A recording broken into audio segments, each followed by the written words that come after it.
Accelerate your journey to millionaire, overcoming fear and golden handcuffs. Embarking on the path to financial success can be challenging, but it doesn't have to be as difficult as it seems. To fast-track your journey to millions, it's crucial to learn key lessons that can make the process smoother. Here are insights that can propel you forward. Fear-based decisions. Avoid making decisions rooted in fear. Fear of failure, criticism, or discomfort can hinder your progress. Embrace the possibility of failure as part of the learning process and a stepping stone to success. Golden handcuffs. Don't let success become a trap. While you may be successful in a particular role or company, assess whether it aligns with your values and goals. Sometimes, the comfort of success can prevent you from pursuing what you truly love. The 10x rule. Focus on giving 10 times more than you receive, especially in conversations. Listening is a powerful tool. Successful individuals often listen more than they speak, gaining valuable insights and making others feel heard. Pay your people well. Invest in quality hires. While it may be tempting to cut costs with cheaper hires, it's often more beneficial to pay for expertise. Hiring amateurs can lead to subpar results and a transactional work relationship. Say yes, and replace no with yes, and to open doors and opportunities. Be open to new projects and experiences, considering how they contribute to your learning, earning potential, expansion, and connections. Create your own meetings. Design your life and career path actively. Regularly evaluate your satisfaction with the week's tasks, identifying what brings you joy and aligns with your goals. Actively shape your story instead of letting others dictate it. Negative engagement is better than none. Embrace being unpopular if it means being relevant. Don't fear criticism, it can boost your visibility and engagement. Controversial topics can attract attention and drive growth. Competence trumps credentials. Having degrees or a prestigious background doesn't guarantee competence. Wisdom and intelligence come in various forms. Acknowledge the value of practical skills and real-world experience. Take a back seat, accept that people may not always give you credit or acknowledge your ideas. Instead of fighting for recognition, focus on your own growth and success. Energy spent on chasing credit is better invested elsewhere. Every job sucks. Understand that pursuing your dream job doesn't exempt you from challenges. Embrace the difficulties, and instead of complaining, bring solutions to the table. Some aspects of any job will be challenging, but that doesn't negate the overall journey. Keep a happy list. Maintain a list of activities that bring you joy and shift your mindset positively. Happiness is a choice, and having a ready list of things that make you happy can be a powerful tool in overcoming tough times. Reading versus doing. Reading is valuable, but it's not enough. Turn knowledge into action by applying what you've learned. Create actionable steps from your readings, ensuring they contribute to your growth. Remember these lessons as you navigate your journey to financial success, and you'll be better equipped to overcome challenges and achieve your goals. We'll be delving into strategies for increasing your income, exploring the methods employed by successful individuals, and delving into technical details. The focus is on those aspects that might initially sound unfamiliar or overly technical, challenging the conventional approach. I encourage you to take a moment, grab a pen and paper when things get a bit intricate, as there's a valuable secret I discovered early in my high finance career. The real money lies in subjects we often disliked in high school, such as accounting and finance, and not just calculus. Let's explore this concept further today, navigating through potentially complex PowerPoint slides. Recognize anyone on the screen? Carlos Slim, the wealthiest individual globally. Charles Koch, leading LVMH, and the richest person in India. What's intriguing is their low profile on the internet. They accumulate wealth quietly. What sets them apart, besides their substantial bank accounts, is their strategic approach: growth through acquisition. They own holding companies, acquiring businesses like Louis Vuitton and Dior for substantial profits, not creating them from scratch. This playbook, followed by individuals who may not fit the conventional entrepreneur image, involves acquiring businesses from entrepreneurs when they reach a point of exhaustion and turning them into lucrative ventures. Let's break this cycle and shift the focus. Rather than selling when you're just breaking even, we'll explore the private equity playbook, growing through acquisitions, not one client at a time. The overarching truth is that it's easier to buy profits than to build them. A crucial mindset shift is needed, buying into facts and realities rather than hopes and dreams. Private equity understands a fundamental truth that contradicts the emphasis on focusing on one thing for success. Instead, the goal is to acquire, leverage, and scale, creating a synergy where the whole is greater than the sum of its parts. Now, you might be thinking, I'm not Carlos Slim, I don't have millions to invest. The key is in a 3-letter phrase: LBO, or leveraged buyout. It means using other people's money to acquire businesses, sharing the profits without risking your entire investment. Private equity doesn't often reveal this secret, but examining their deals reveals that they don't always put their personal capital on the line. Let's move away from the narrative that success requires extreme sacrifice, like sleeping on a couch for years.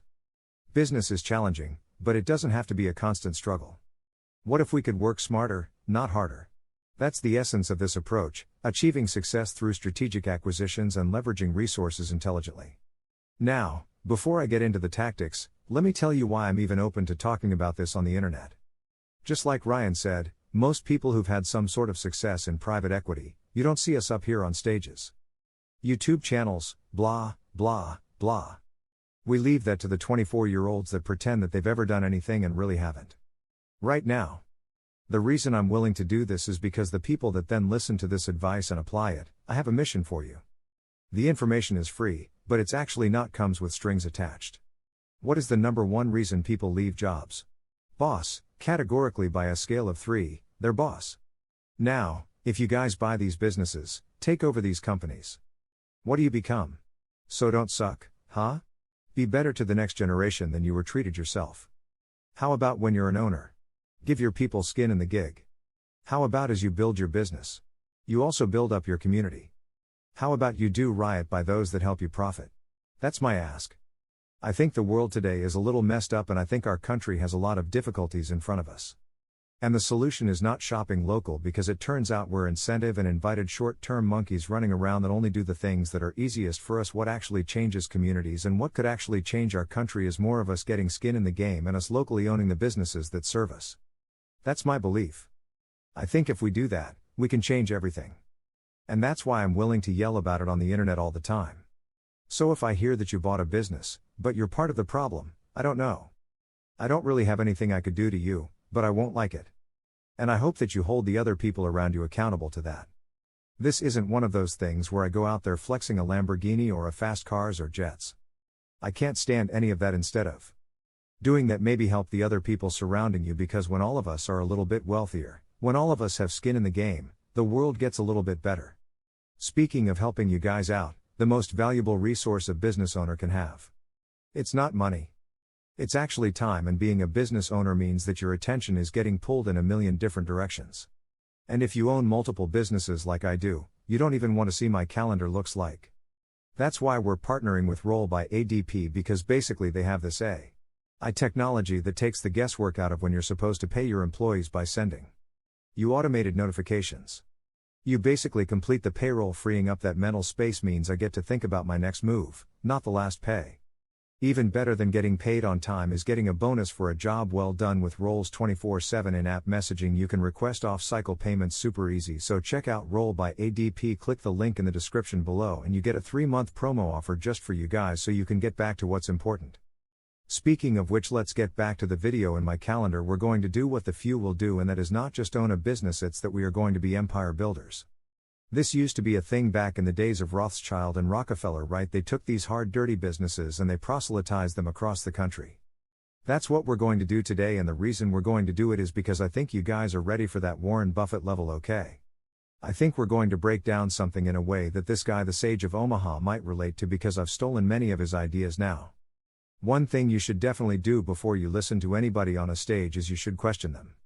You should question everybody, including me, maybe especially me, according to my husband on some days. And what to only want to tell you this, I don't want to come up here and talk to you about all my accolades. All say is this: there's plenty I'm bad at. If you ask my head of marketing, Chris, who's over here, it's I hate details and operations. Like I'd rather slip my wrist and do that. I need somebody else to take care of it. Many things I'm bad at. Don't listen to an operational speech from Cody Sanchez on details. Now, a couple things that I'm pretty good at is I've done a ton of deals. So I've closed hundreds of different businesses. I was at Goldman Sachs. I have the P, H, D, S and the N, B, A, S and all that jazz. So I know a finger 7 about buying businesses, and what I think could apply to all of you that might be interesting is that it's been cross-vertical. And so as you're listening to me, give an example of a car wash, a laundromat, a SAS company. I need you to take a step back, and usually most people on the internet can't do that. They go, well, she said buy a car wash. So I'm going to buy a car wash. And I'm like, it's called an example. Doesn't mean everybody needs to buy a car wash, right? This is an example. Now I talk about some of these lower level businesses, what I call the gateway drug businesses because they're simplistic. It's like if you can't understand dirty clothes plus change plus washers probably shouldn't own any business, not even a laundromat. Right. So that's why we talk about them. But I want you to think about this idea for whatever your sector is. So if you're like, but I own e-com, apply it to e-com. And if you're like, well, I own advertising businesses, great. Apply it to advertising. We're going to use the frames to cross sectors.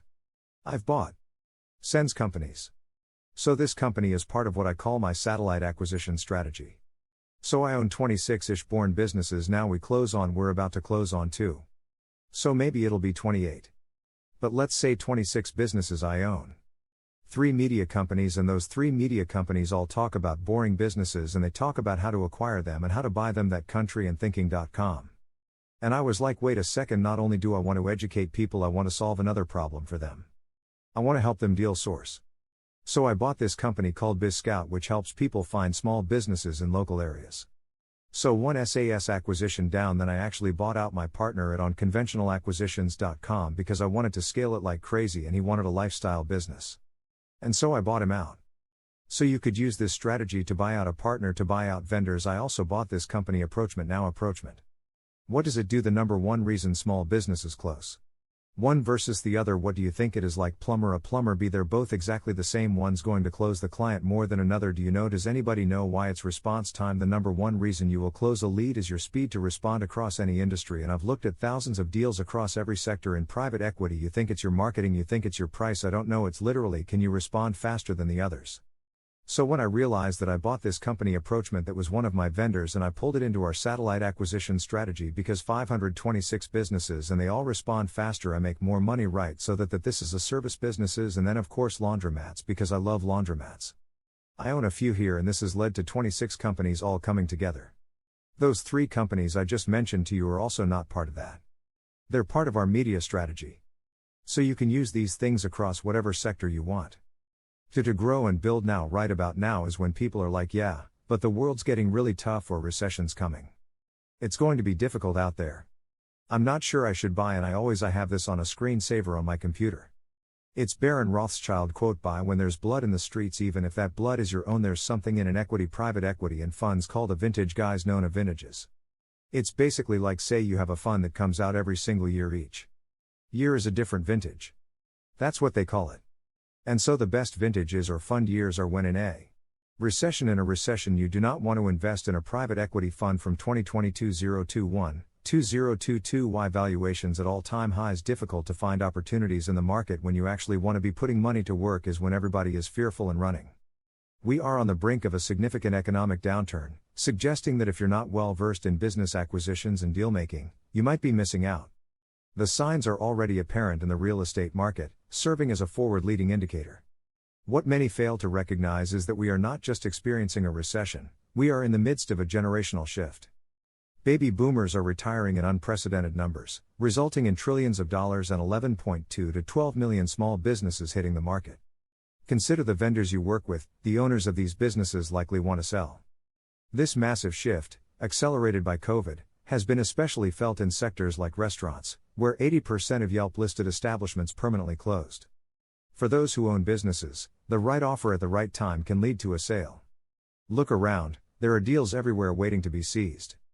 Many business owners, weary from the challenges of running a business, are open to selling. This isn't just about getting rich or making money, it goes beyond that. It's an opportunity to become an empire builder. It's a chance for profits to align with a purpose. The current trend of big corporations dominating every industry and the decline in ownership levels is alarming. We are transitioning from a nation of owners to a nation of serfs, with only 15% of Americans owning public equities. Let's not let only a few entities hold absolute power. The statistics reveal a concerning trend, with conglomerates owning 25 to 33% of almost every industry. There's an opportunity to decentralize ownership, giving rise to a more equitable distribution. Consider the impact of big companies and government actions during the COVID closures. As small businesses shuttered, the big players seized market share. We can change this narrative, ensuring that small business owners, who are typically older and lack substantial resources, don't fall victim to these trends. This audience, diverse and dynamic, has the potential to shape the future of business ownership. In contrast to the older generation with limited cash reserves and outdated practices, this crowd has the ability to lead a more resilient and technologically advanced era of business ownership. With only 27 days of cash on hand, many businesses are on the brink of collapse. But what if there was a way to prevent these closures? What if you could be the solution for small businesses worldwide facing pressure to shut down? When I advocate for buying small businesses, it's not about taking advantage of owners, it's about saving these businesses from closure. The ripple effect of one small business closing impacts an average of 10 others, removing one of their clients and a significant portion of their 27 days of cash. Believing that numerous businesses are currently for sale and that this trend will continue allows for rapid growth through acquisitions without requiring a substantial amount of cash. I'll illustrate this concept by breaking down the strategy we employed to grow a specific business that resulted in acquiring 7 businesses and reaching $1 million in revenue. Firstly, we initiated a platform acquisition by purchasing a laundromat generating $67,000 in profit per year, with a buy-in cost of $100,000. Subsequently, we performed an add-on acquisition by introducing vending machines, investing around $25,000 to generate an additional $50,000 in profit. Now, with $117,000 in total profit and 2 income streams, we proceeded to a vertical acquisition. This involved buying a competitor's business, a laundromat with $300,000 in profit, utilizing seller financing to complete the deal. This brought our total profit to $417,000. The next step was an asset acquisition, where we identified struggling competitors and bought machines for pennies on the dollar. This move added another $100,000 or more in profit, showcasing the potential to enhance capacity and revenue without necessarily acquiring a new business. These acquisitions may initially seem daunting, but each step is a manageable and strategic move. The key is to recognize opportunities in struggling businesses and implement a thoughtful approach to expansion and profitability. By understanding and applying these acquisition strategies, you can play a crucial role in saving businesses from closure and building a successful and diversified portfolio. I refer to this as a satellite acquisition.